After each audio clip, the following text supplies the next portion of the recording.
The moment you clicked on this video, you probably already had an idea of what we are going to discuss today. Separate the art from the artist. We hear it every time a major celebrity is exposed, but today I want to argue the exact opposite.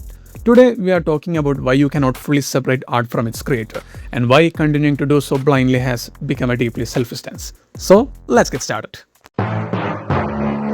Let's dismantle the core idea first. Art doesn't just spontaneously pop into existence. It is birthed from a human mind. It is shaped by a creator's lived experience, their worldview, and their moral choices.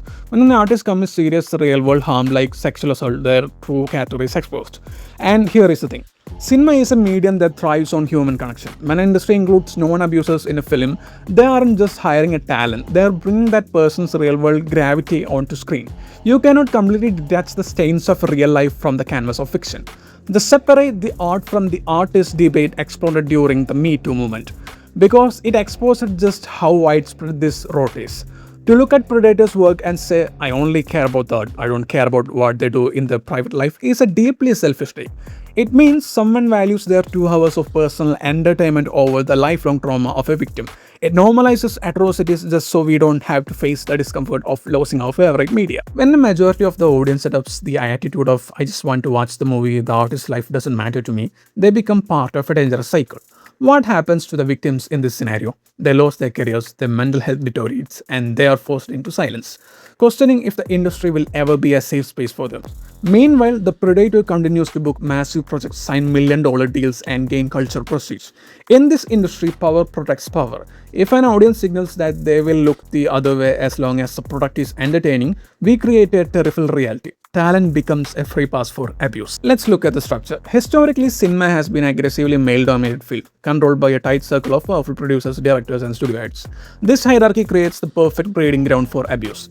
Take the culture of the casting couch. Aspiring artists, especially young women, are systematically pressured into trading sexual favors for career opportunities. This isn't a rumor, it's a documented institutional reality. Look at how patriarchal cinema behaves. It objectifies female actors, reducing them to mere plot devices, while simultaneously glorifying toxic masculinity. We see this glaring in mainstream commercial cinema. Take a recent film like Peddi, where you see a female character intensely objectified, alongside a heavy dose of hypermasculinity. And who is behind the scenes? You have a prominent abuser like Johnny working as a choreographer, and the casting of John Vijay, who has faced serious allegations. When powerful figures face allegations, the industry's default setting is to bury it, pay it off, or reject it outright. Because when you hold all the power, who is going to stop you? Movies are not just products, they are cultural milestones that shape society's subconscious. When you give an assaulter a massive platform, monetary benefits, and public adulation, you send a devastating message to the world: if you are powerful enough, you are untouchable. Worse yet, if these predators are highly manipulative actors in real life, they know exactly how to play the victim. They use their resources to spin narratives, claiming they were framed or trapped, easily hijacking the sympathy of a gullible audience. Why doesn't the industry just ban these people?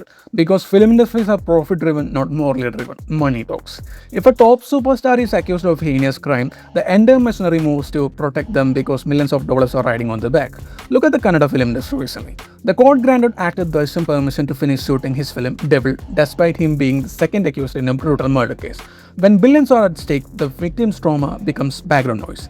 Cases are settled out of court or hidden behind the legal shield of innocent until proven guilty. Once the legal system clears them on technicalities or power plays, the industry welcomes them back with open arms, waiting for the public memory to fade. Once the storm passes, these abusers use their immense wealth and network to reclaim their throne. The peers and colleagues who quietly distanced themselves during the scandal slowly creep back into their circle.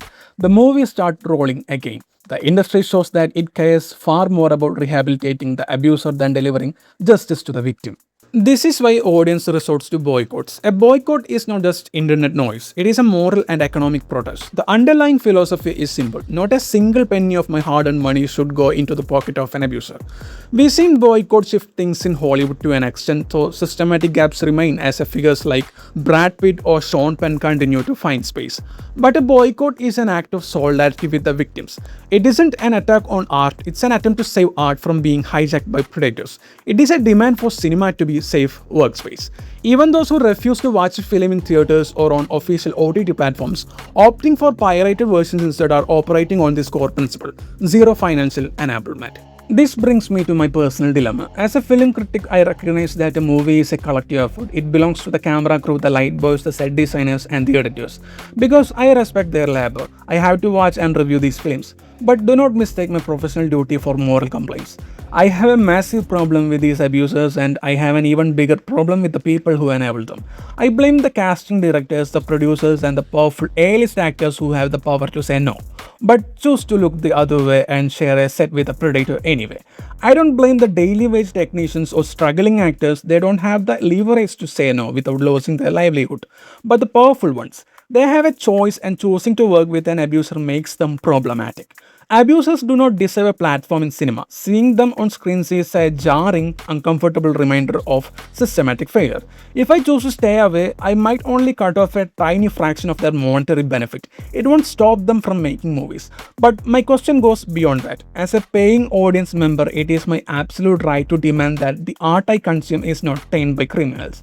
It is the responsibility of producers and film bodies to enforce a zero tolerance ban. If anyone wants to label this perspective as a selfish argument, go right ahead. I will proudly own the label because my stance comes from a place of deep respect for the medium of cinema and the innocent, hard-working people who build it.